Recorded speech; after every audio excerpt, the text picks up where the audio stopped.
Budget 2021 आ चुका है और मीडिया लग गई है सही और गलत बताने में। इस वजह से आपको पक्ष और विपक्ष की इकट्ठा जानकारी नहीं मिली होगी। नमस्कार, मेरा नाम विजय चौधरी है और आप देख रहे हैं द 2V शो।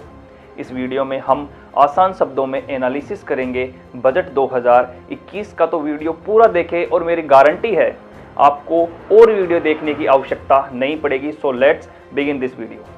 सबसे पहले आपको बजट का मतलब समझाते हैं। जैसे किसी घर में कोई महिला बजट बनाती है कि घर चलाने के लिए कितना पैसा खर्च होगा और कहाँ खर्च होगा, कैसे खर्च होगा, ऐसे ही एक देश का बजट बनता है। इस बजट में कुछ प्लस हैं, कुछ माइनस हैं, आपको दोनों समझा देता हूँ। किसी भी देश की इकोनॉमी को चलाने का एक ही तरीका है और वो है कंजप्शन। कंजप्शन के लिए चाहिए जेब से पैसे निकालने की क्षमता, और पैसे कब निकलेंगे, जब जेब में पैसे होंगे। और पैसे कैसे आएंगे वह तो इस बजट में तुरंत नहीं दिया गया है। आपको 5 बैलेंस शीट देखनी जरूरी है इकोनॉमी के लिए। पहले जो छोटे बैंक हैं उनकी, दूसरे बड़े बैंक की, और तीसरी कॉर्पोरेट की, और चौथी MSME की। और जब ये 4 सीट सही होंगी तो 5वीं यानी भारत की बैलेंस शीट अपने आप ही ठीक होगी। इसके लिए आपको 3 चीज़ें चाहिए, एक एक्सपोर्ट, दूसरा FDI यानी फॉरेन डायरेक्ट इन्वेस्टमेंट, और तीसरा कंजप्शन। एक्सपोर्ट यानी हमने बाहर बेचा तो हमारे पास डॉलर आया। FDI में बाहर की कंपनियां इंडिया में डॉलर में निवेश करेंगे, और कंजप्शन यानी बहुत डॉलर आया तो फिर उसे हमने खर्च कर दिया। अब समझते हैं इस बजट में हुआ क्या है। यहाँ ध्यान दिया गया है देश के हेल्थ सेक्टर में। इसके अलावा इंफ्रा पर बहुत अधिक फोकस किया गया है। इसके साथ डिसइन्वेस्टमेंट में भी बड़ा फोकस किया गया। इस पर हमारी मीडिया जैसे NDTV आदि के द्वारा बार बार यह बोला जा रहा है कि पूंजीपतियों को देश बेच दिया गया है। खैर, अगर मैं यहाँ पे सरकार के फेवर में नहीं हूँ, पर अगर मैं PM होता तो शायद मैं भी यही करता। क्यों करता, इसके कारण आपको मैं समझा दूंगा। बजट में लॉन्ग टर्म इनिशिएटिव्स पर बड़ा फोकस किया गया है, क्योंकि यह बहुत हिम्मत वाला काम है। जस्ट बिकॉज इसमें आम आदमी के लिए न के बराबर अवसर है। 2.2 ट्रिलियन रुपये यानी लगभग 30.2 बिलियन डॉलर को हेल्थ केयर पर 2021-22 में लगाने का प्लान किया गया है। ओवरऑल इस बजट में आप यह समझ सकते हैं कि यदि पूंजीपति बढ़ता है और बाकी सारे जो नॉन पूंजीपति बढ़ते हैं तो दोनों का फायदा होता है।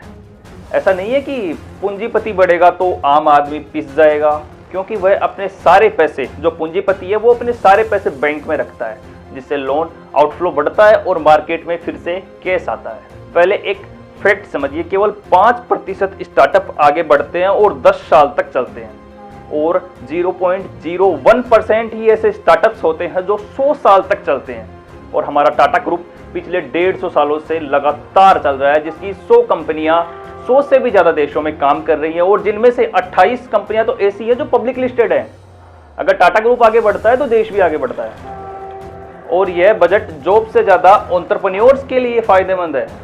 अब कुछ लोग बोल रहे हैं कि अनएम्प्लॉयमेंट इतना ज़्यादा है फिर भी बजट में इसका कोई जिक्र नहीं है।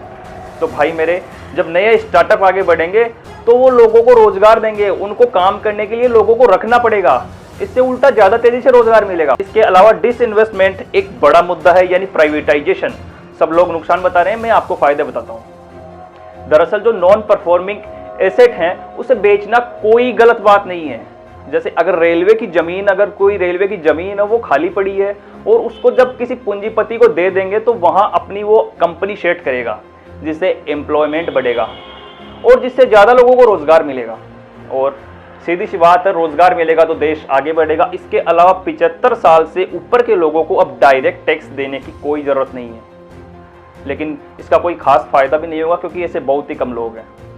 इसके साथ ही 3 साल से पुराने 50 लाख से कम के टैक्स फ्रॉड के जो केस हैं उन्हें अब बंद कर दिया गया है। अब बात करते हैं दूसरे पक्ष की।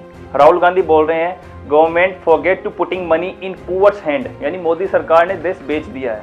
तो उनकी बात भी सही है। वो ठीक इसलिए बोल रहे हैं क्योंकि आम आदमी जिसकी नौकरी चली गई या तनख्वाह कम हो गई, उसको सीधा सीधा इस बजट से कोई फायदा नहीं हुआ है। इसके अलावा सरकार ने एजुकेशन बजट को 93,000 करोड़ कर दिया, जो पिछले साल 99,000 करोड़ था। 15,700 करोड़ MSME के लिए लगाए गए हैं। 3 lakh crore emergency credit line दिया गया है। बैंकिंग को रिवाइवल करने के लिए 20,000 करोड़ रुपए लगाए गए हैं। आत्मनिर्भर भारत पैकेज 2.27 लाख करोड़ किया गया है। इंफ्रा पर 5.5 लाख करोड़ का बजट रखा गया, जो पिछले साल 4.39 लाख करोड़ था। यानी ओवरऑल ये बजट फ्यूचर को ध्यान में रखकर बनाया गया है, क्योंकि अभी कोई चुनाव नजदीक नहीं है। खैर, आपको इस बजट में क्या अच्छा लगा, क्या गलत लगा, नीचे कमेंट में बताएं। अगर वीडियो अच्छा लगा हो, इंफॉर्मेटिव लगा हो, तो like, comment, share and subscribe the 2V show आप सब जानते हैं। धन्यवाद।